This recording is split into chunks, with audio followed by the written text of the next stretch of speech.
যত গুড় তত মিষ্টি। এই শীতের শুরুতে আর একদম চিনিমুক্ত এই গুড়গুলো দিয়ে যদি আপনি পিঠা রান্না করেন, আপনার পিঠা অসাধারণ হবে, পায়েস অসাধারণ হবে, খুবই সুস্বাদু হবে। দেখতেই পাচ্ছেন আমাদের এই গুড়গুলা, এগুলো একদম কড়া জাল দিয়ে এই গুড়গুলা তৈরি করা হয়। একটু পরে বীজ মারা হবে, বীজ মারার পরে এই মূলত পাটালি গুড়টা হবে। আর এর পিছনে লম্বা প্রসেসিং লাগে, একদম রাত 3টা থেকে শুরু করে এই কাজ শুরু হয়, গাছ থেকে রস নামানো হয়, এরপরে এই রসগুলা এই 3টা সাড়ে 3টার দিকে জাল দেওয়া হয়।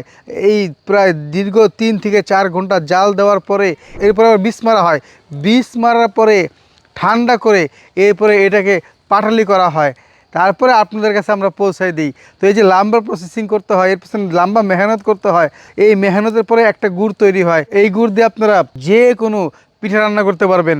আপনার ভাপা পিঠা বলেন, আপনার পুলি পিঠা বলেন, আপনার পায়েস বলেন, আপনার সেমাই পিঠা বলেন, পাকানি পিঠা বলেন, যত রকমের পিঠা আছে সমস্ত পিঠা রান্না করতে পারবেন এই গুড়গুলো দিয়ে। তো চাইলে আপনারা আজই অর্ডার করতে পারেন। আমাদের অর্ডার প্রসেসিং একদম সহজ। স্ক্রিনে দেওয়া নাম্বার আপনার ফোন কলের মাধ্যমে অর্ডারটি কনফার্ম করতে পারেন, কিংবা সেন্ড মেসেজে ক্লিক করে আপনার ফোন নম্বর ও ঠিকানাটি আমাদেরকে পাঠিয়ে দিন।